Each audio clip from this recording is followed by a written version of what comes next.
જે આરંભે બધા જ વિદ્યાર્થી મિત્ર માટે બનાવેલી છે, ટેટ 1 અને ટેટ 2, બરાબર. બાળ વિકાસ અને શૈક્ષણિક શાસ્ત્ર, એની અંદર આપણે અત્યારે એપ્લિકેશનની અંદર કેટલા ચેપ્ટર છે એ ચાલી ગયા. જો આ એનો ઇન્ડેક્સ છે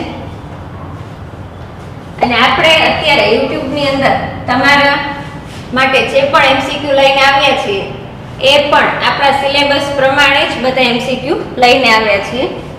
તો આપણી પહેલું છે વૃદ્ધિ અને વિકાસની સંકલ્પનાઓ, લક્ષણો અને અસર કરતા પરિબળો. તો એના એમસીક્યુ છે આપણે યુટ્યુબની અંદર લેવાઈ ગયા છે, બરાબર.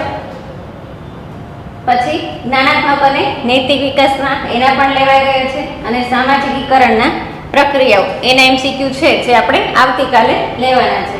અને એપ્લિકેશનની અંદર આપણા જે 5 ચેપ્ટર છે એ આજના દિવસની અંદર પૂરા થઈ જશે. પણ જે પણ વિદ્યાર્થી મિત્રોને જોડાવવું છે એ ઝડપથી જોડાઈ જજો, કેમ કે જે આપણો સિલેબસ છે એ જ પ્રમાણે આપણું બુકનું મટીરિયલ એટલે કે સીટેટના અંદાજથી જ આપણે બનાવ્યું છે, કે જેની અંદર ટેટ 1 અને ટેટ 2 બંનેનો જે શિક્ષણ અને મનોવિજ્ઞાનનું છે એ પોર્શન એકદમ સરખો જ છે.